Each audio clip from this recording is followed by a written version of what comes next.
A'udzubillahi minasyaitonirrajim. Bismillahirrahmanirrahim. Alhamdulillahirabbil alamin. Assalatu wassalamu ala Rasulillah wa ala alihi wa sahbihi ajma'in. Rabbi shrah li sadri wa yassir li amri wahlul 'uqdatam min lisani yafqahu qawli. Alhamdulillah, bersyukur pada Allah Subhanahu wa taala dengan limpah kurnia Allah, pada pagi ini dapat kita bersama-sama untuk meluangkan sedikit masa, di mana pada hari ini saya akan menyambung perbincangan kita yang setakat yang saya catat kita telah berhenti pada ayat 82 dari surah Al-Baqarah, di mana dalam ayat 82 ini masih lagi membincangkan tentang penyelewengan yang berlaku dalam masyarakat Bani Israel. Ya, penyelewengan yang berlaku. Kalau ayat 82 tu kalau kita ulang kaji balik, isu dia bermula dari ayat 80, 81, 82, 3 ayat menerangkan tentang satu sifat Bani Israel, satu penyelewengan yang berlaku dalam masyarakat Bani Israel. Penyelewengan ni berbentuk apa dia? Kita ulang kaji sikitlah 3 ayat ni. A'udzubillahi minasyaitonirrajim. Wa qalu lan tamassana an-nar illa ayyaman ma'dudah. Al-Quran memang teknik ataupun cara Al-Quran menyampaikan sesuatu ini dengan cara banyak cara dia ambil dialog. Ya, dia ambil dialog, lepas tu kita kena faham daripada dialog tu apa yang dimaksudkan. Macam tu. Dia tak bagi direct. Jadi di sini waqalu, dan mereka berkata lan tamassana nar illa ayyaman ma'dudah. Kita tidak akan masuk neraka kecuali beberapa hari. Apa yang maksud yang dikehendaki di sini? Sebab tu saya pesan juga bahawa bila kita baca Al-Quran, kita nak faham Al-Quran ni, kita tak boleh faham Al-Quran tu dengan baca Quran saja. Tak cukup. Kita kena, untuk mendalami tu, kita kena banyak membaca subjek-subjek yang berkaitan. Contohnya kalau kita nak faham kata-kata ni apa maksud dia, kita akan faham lebih mendalam kalau kita tahu sejarah Bani Israel. Jadi antara subjek yang penting untuk tuan-tuan mendalami ataupun membuat pembacaan tambahan ialah tentang Bani Israel, sejarah dia, bagaimana cara hidup dia. Kalau dalam Quran ni dia ambil secara rawak. Kita kalau daripada zero kita baca, mungkin kita tak faham. Jadi salah satu tabiat Bani Israel ni ialah mereka ni sangat kuat berpegang dan percaya kepada orang agama. Orang agama ni, masyarakat Bani Israel ni masyarakat yang kuat berpegang kepada agama, tapi dia berfokus kepada orang agama, dan orang agama ni telah menyeleweng. Ini masalah dia. Jadi antara penyelewengannya ialah dia menggambarkan Bani Israel ini bangsa yang mulia dan dikasihi oleh Allah walaupun tidak melakukan suruhan Allah. Maknanya dia mulia dengan sendiri dia, kerana bangsa dia tu dia mulia, bukan kerana kepatuhan kepada Allah. Jadi sebab itu sejarah Bani Israel kalau kita lihat di Madinah sendiri, mereka ni dan dia akan terikat dengan etika-etika sesama Bani Israel saja. Bila dia berhubung dengan orang Arab, dengan orang bangsa lain, dia akan menindas, dia tidak teragak-agak untuk, kalau kita tengok pembukaan Palestin tu sendiri, penjajahan Palestin tu sendiri, macam mana pembunuhan yang dilakukan kepada orang Palestin ni sangat dahsyat. Sangat dahsyat. Ada sebuah buku dia tulis apa ni, dan saya dah terjemah buku tu semua tak terbitkan. Boleh baca seorang je lah.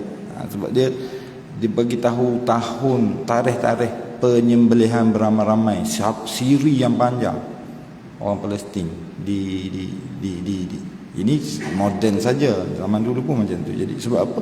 Sebab mereka tak teragak-agak nak menganiaya dan nak lanyak orang lain, kerana mereka rasa orang lain tu sebenarnya bukan manusia pun. Sampai tahap macam tu. Jadi apa yang dicanangkan oleh orang agama, satu fakta yang salah. Kita ni tak akan masuk neraka. Sebab kita ni bangsa yang mulia. Jadi kalau masuk pun beberapa hari saja. Jadi pemikiran yang salah ini dia siapa yang bawa? Kalau orang biasa bawa, orang tak layan. Orang berpengaruh. Pengaruh tu pula pengaruh dalam sebagai orang agama. Orang agama ni sensitif. Dia kalau dia bawa sesuatu, orang cepat percaya. Sebab dia agama, sesuatu yang dekat dengan manusia. Jadi penyelewengan telah berlaku. Lalu Tuhan mengajar, ni saya dah terangkan baru ni. Lalu Tuhan mengajar kita kalau berdepan dengan situasi macam ni. Sebab isunya bukan Bani Israel saja. Masalah ni akan berlaku sepanjang zaman. Jadi macam mana kita nak selesaikan masalah ni?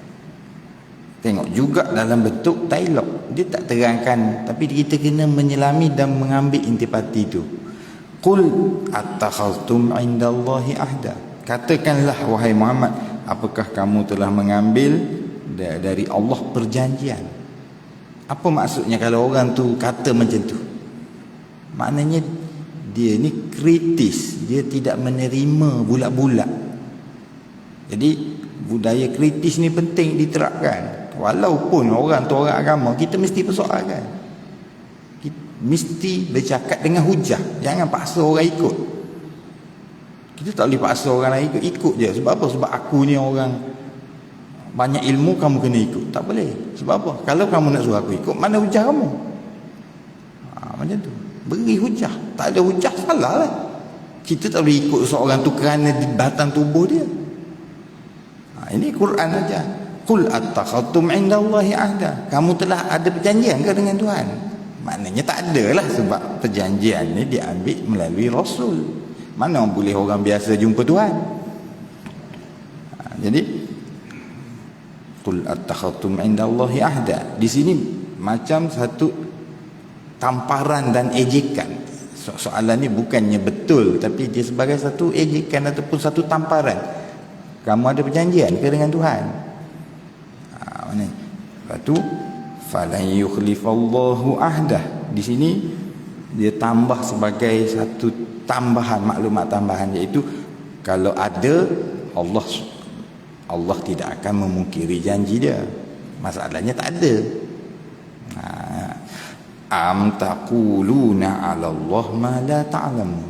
Ataupun kamu ni sebenarnya bercakap tentang Allah apa yang kamu tidak tahu. Ini satu tamparan hebatlah.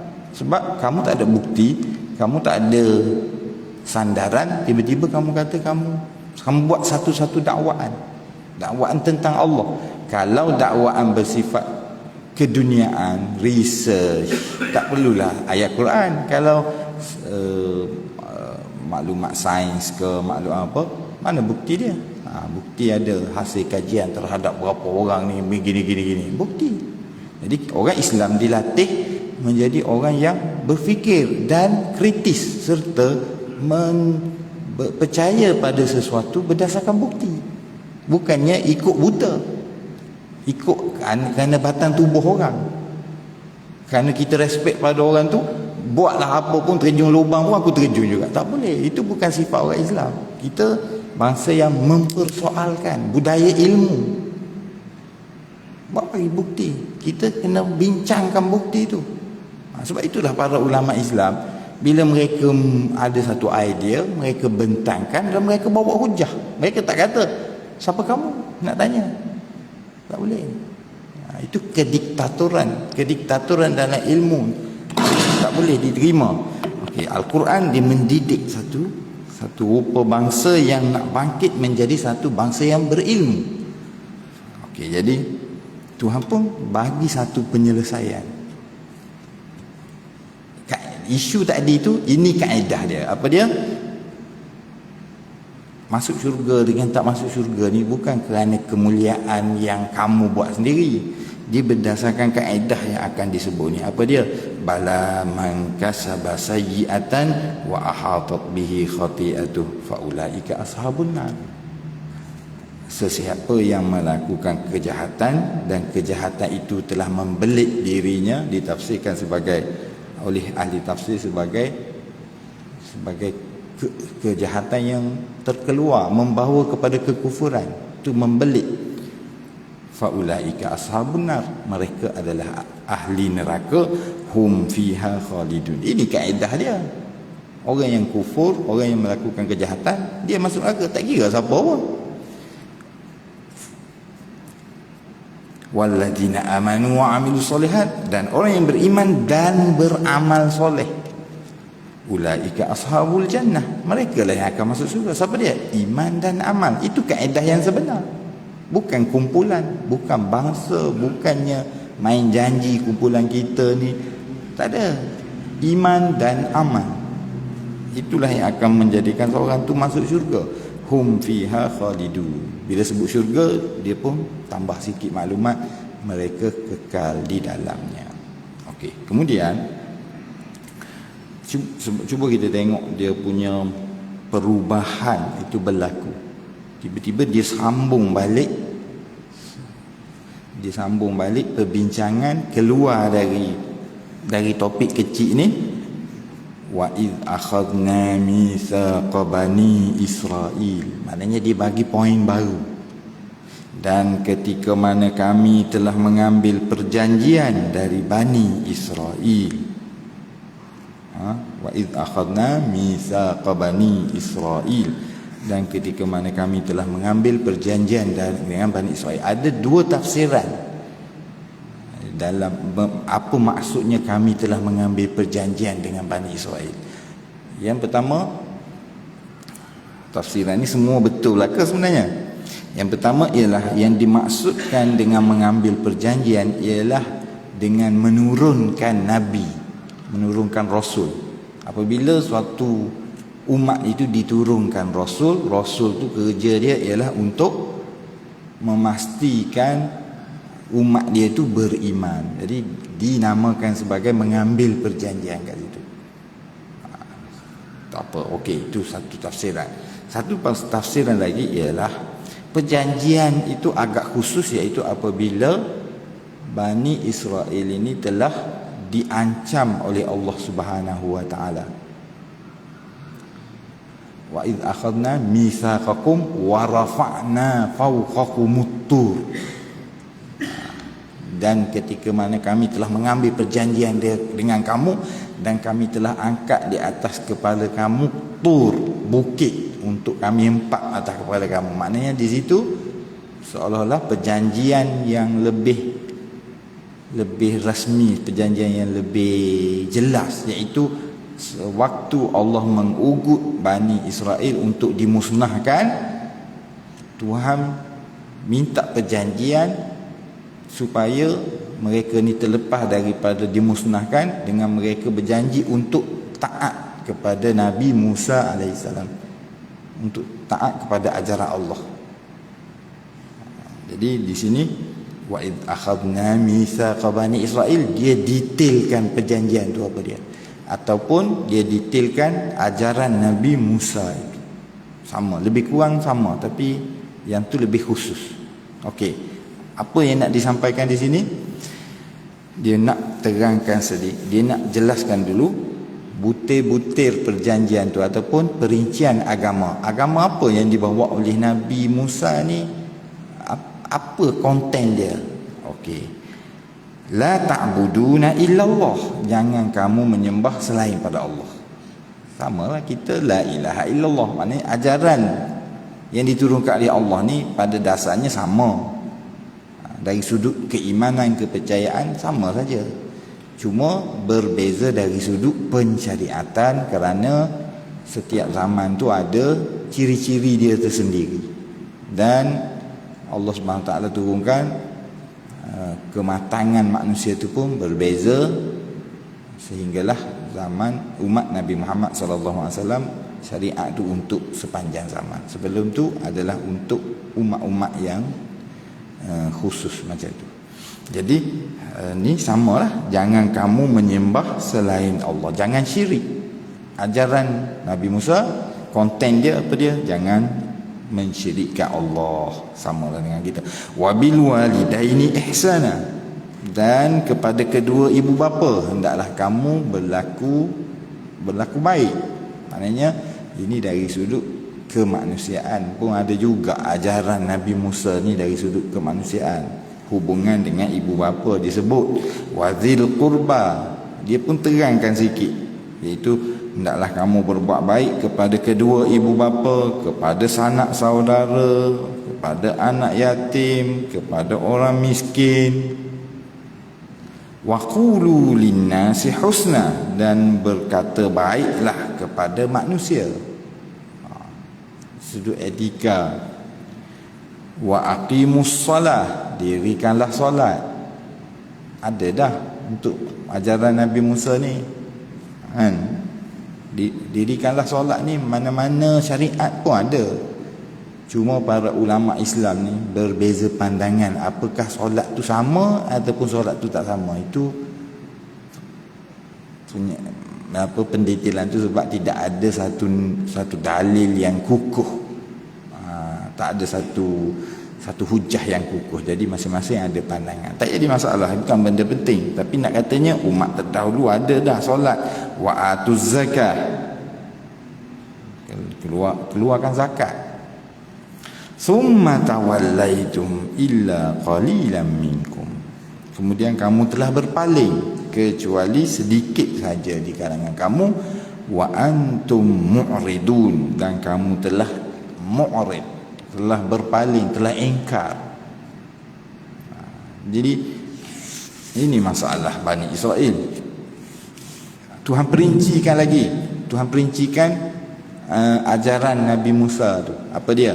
Wa id akhadna mitsaqakum, dan ketika mana kami telah mengambil perjanjian dengan kamu. Apa lagi? La tasfikuna dima'akum, jangan kamu menumpahkan darah kamu. Daripada ayat ni kita dapat satu perbincangan yang agak menarik, iaitu Allah Subhanahu Wa Taala dalam Quran dia menggunakan kamu ni, bukannya jangan kamu menumpahkan darah kamu.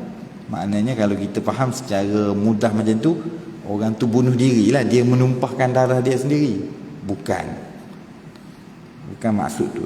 Maksud dia ialah jangan kamu berbunuhan sesama kamu. Tapi sebab apa dia gunakan jangan kamu membunuh diri kamu? Sesuatu umat itu dianggap satu nyawa saja.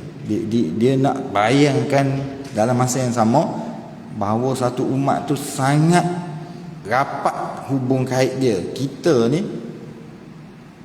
seperti satu nyawa. Sebab apa?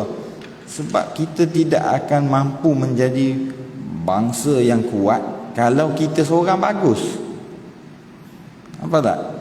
Negara kita tak akan kuat kalau di Malaysia ni bukan tak ada orang hebat, ada orang hebat, tapi ramai yang masih belum mencapai darjah hebat tu. Jadi tak cukup, lonjakan tu tak cukup. Sebab ialah kita semua bidang kita perlukan kepakaran contohnya. Tapi kalau kita ada beberapa kepakaran saja, banyak lagi kepakaran kita tak ada. Tak bolehlah nak jadi umat bangsa yang kuat. Sebab apa? Tak cukup. Jadi kemunduran orang lain menyebabkan kita mundur juga. Sebab itulah umat Islam telah diajar oleh Al-Quran satu pelajaran Al-Quran yang sangat penting, tapi kurang diberi perhatian oleh orang Islam, ialah kita mesti berfikir secara berkelompok, kolektif. Kita tidak Masalah masyarakat mundur ataupun masyarakat yang kalau diistilahkan oleh beberapa orang sarjana Islam, dia kata al-ummah al-azimah, iaitu suatu umat yang gak perkasa ni, dia ada satu tabiat, dia berkumpul, dia berfikir untuk masyarakat tu besar, kolektif tu besar, dia fikir macam tu dulu. Kemudian dalam tu barulah ada pemikiran untuk individu. Masalah orang Islam pada masa ni lah, dia banyak berfikir untuk individu. Sebab tu contohnya bila kita bercakap tentang isu-isu kemasyarakatan, ramai orang dia tak minat. Okey, bila kita bercakap tentang konsep, biasanya masyarakat kita tak minat. Tak minat bincang pasal konsep, tasawur, falsafah sesuatu benda, kurang minat. Agama dilihat sebagai amalan harian, sebab amalan harian tu individu. Ini satu kelemahan lah. Sebab apa? Sebab kalau amalan individu tu kuat tapi konsep tu tak jelas, dia tak ada hala tuju, dia hanya untuk individu sajalah. Sebenarnya sebab itu para ulama Islam, dia tengok ilmu apa yang diasaskan. Antara yang terawal ilmu usul fiqh. Usul fiqh ni konsep, maqasid syariah, konsep, qawaid usuliyah, qawaid fiqhiyah, dia konsep dah. Benda macam tu memang penting. Al-Quran mana suruh amalan yang kecil-kecil gini, dia bincang benda konsep.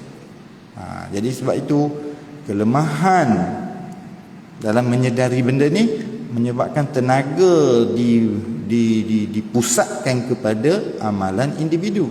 Lalu hak masyarakat ni telah dipinggirkan.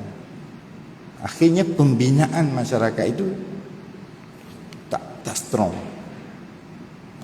Macam tu. Jadi Al-Quran banyak konsep lah. Okey, balik itu pada perbincangan kita.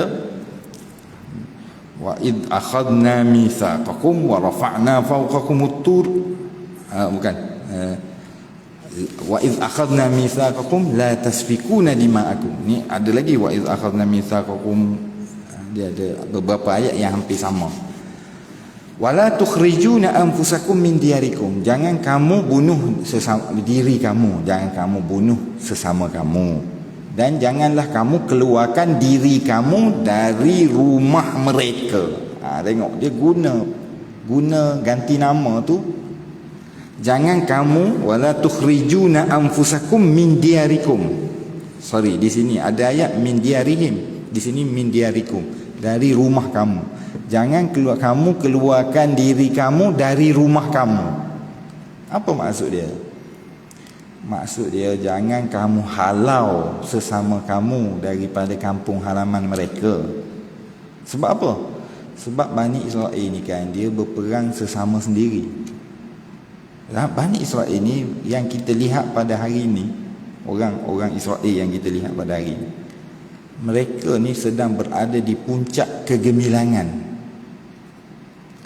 Bila sesuatu bangsa tu dia berada di puncak kegemilangan, ciri-ciri dia apa dia? Dia dapat melupakan persengketaan sesama sendiri. Sesuatu bangsa bila dia dapat melupakan persengketaan sesama sendiri, dia akan menjadi bangsa yang kuat. Cuba kita tengok negara Arab, apa berlaku? Orang Islam, musuh dia sama sendiri saja, kan? Yaman perang, Libya perang, Syria perang. Lepas tu kita duduk bersabit lah, Amerika lah, Israel. Sebenarnya sama sendiri je. Lepas tu bila nak kalahkan sama sendiri tak mampu, panggil orang luar. Itulah, kalau orang luar bukan terhege-hege mari kalau orang tak panggil. Jadi sama. Bani Israel masa dia lemah dulu macam mana? Dia memang kuat berperang sesama sendiri. sebelum, maknanya ketika ataupun sebelum sebentar kedatangan Nabi Muhammad sallallahu alaihi wasallam tu, masa Nabi pergi ke Madinah tu, dia menyatukan Bani Israel itu sendiri yang berperang sesama sendiri. Cuma Bani Israel ini dia menaja orang Bani Aus dengan Khazraj.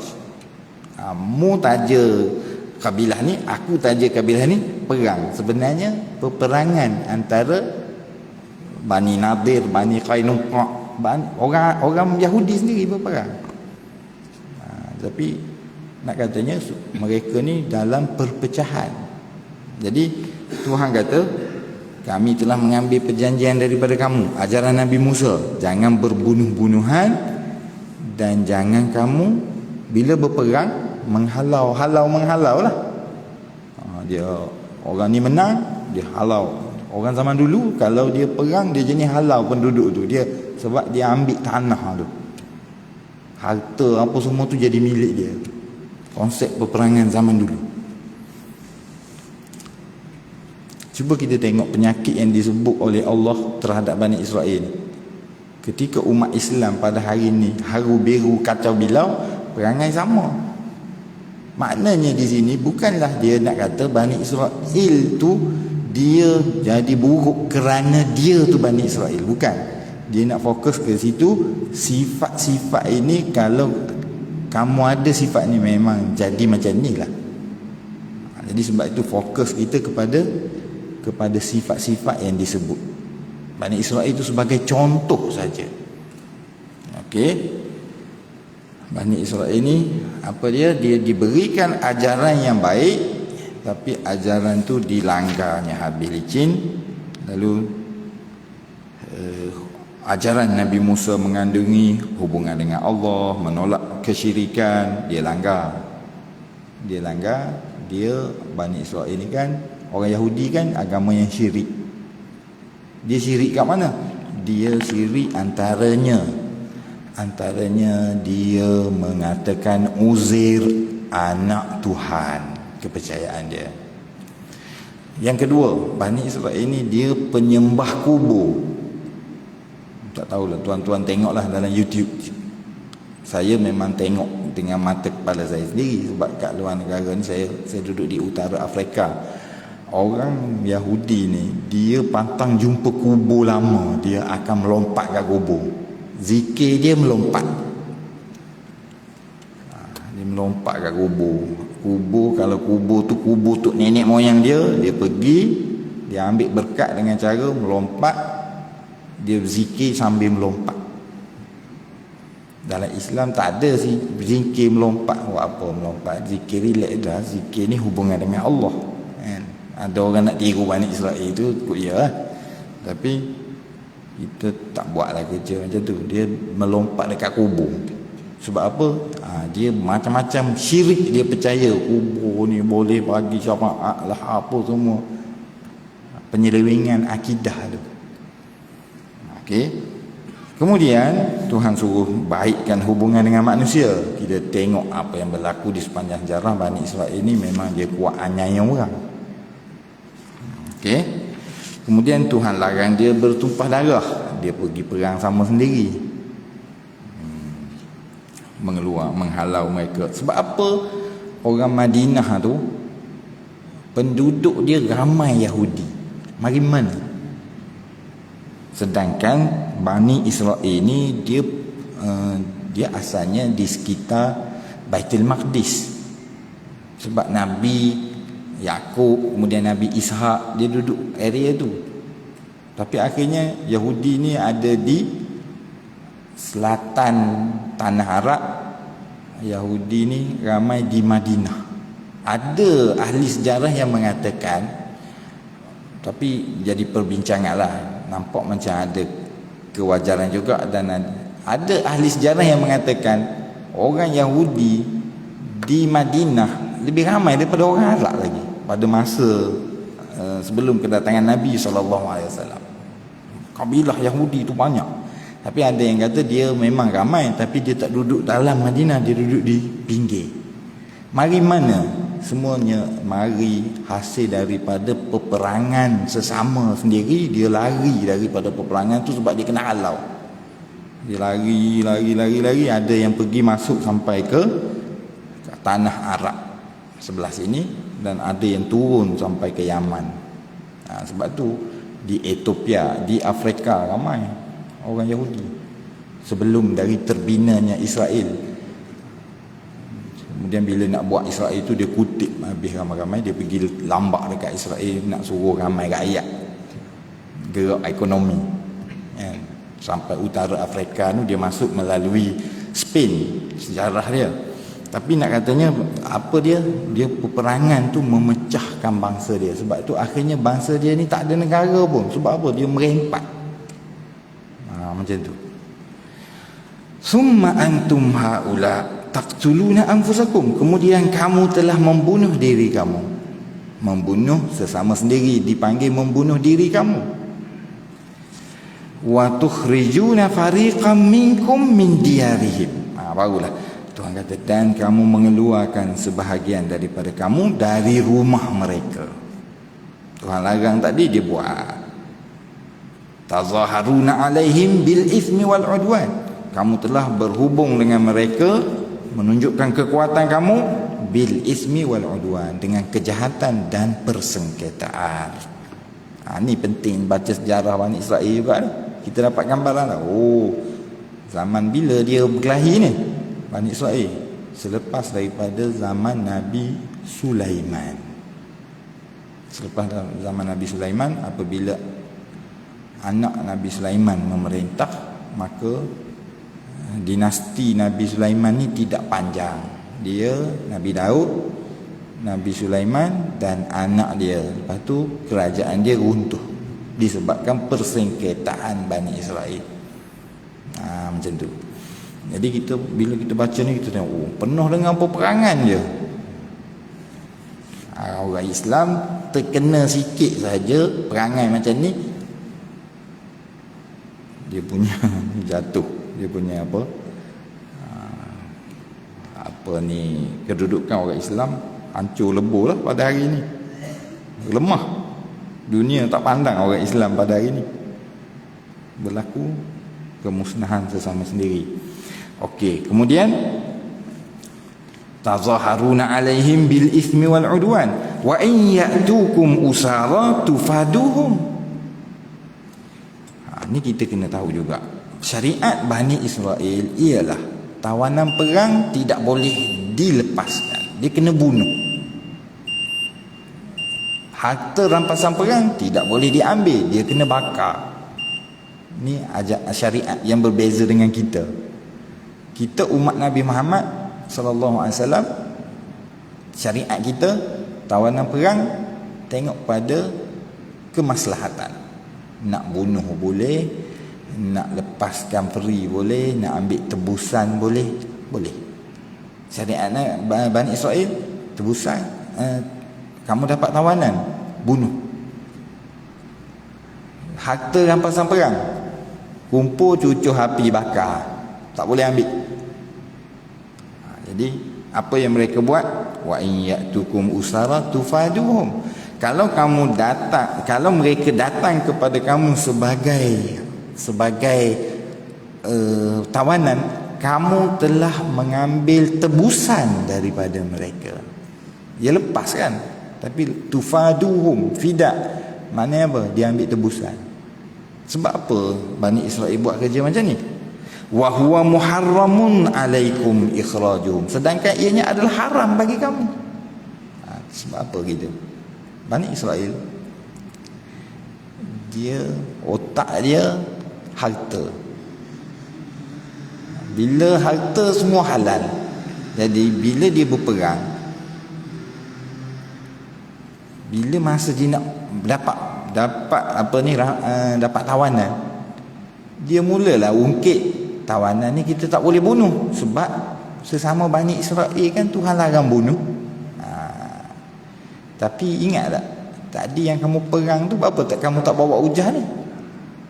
Masa kamu nampak, kalau kamu bagi bebaskan tawanan, orang sana bayar, kamu dapat duit, baru kamu kata Oh, tak boleh bunuh sama Bani Israel, kita kena lepaskan. Lepas tu lepas dengan duit. Kamu memang nak duit. Bila nampak harta, oh jadi haram dah bunuh. Masa dari awal perang tu apa tak kata haram. Putar belik dan tipu muslihat. Ya, tufaduhum wa huwa muharramun alaikum ikhrajuhum. Lalu Tuhan pun sebutlah di sini isu dia apa dia Bani Israel ni. Afatu'minuna bi ba'dil kitab wa takfuruna bil ba'd. Apakah kamu beriman dengan sebahagian daripada kitab dan kufur dengan sebahagian yang lain? Ini isu dia.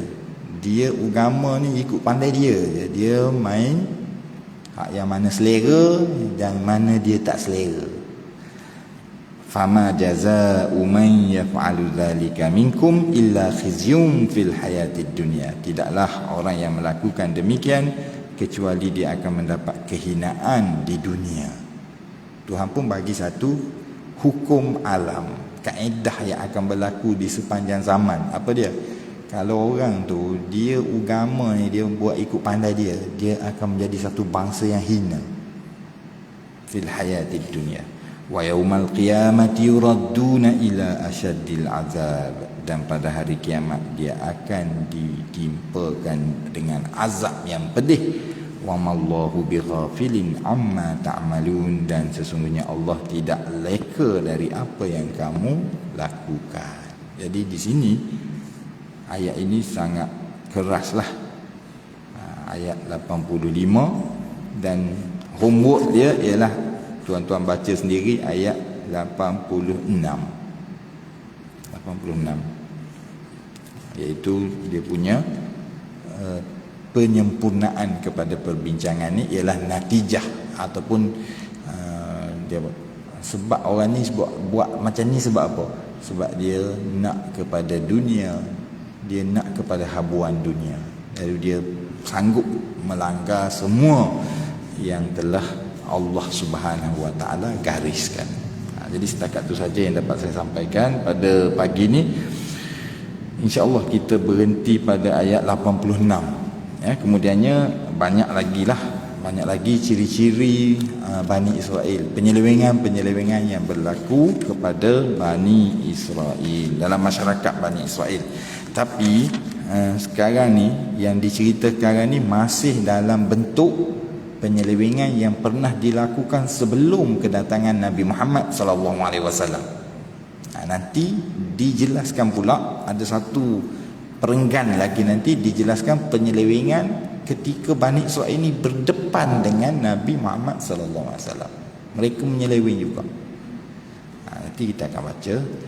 Setakat itu saja yang dapat saya sampaikan. Saya sudahi dengan wabillahi taufiq wal hidayah. Wassalamualaikum warahmatullahi wabarakatuh.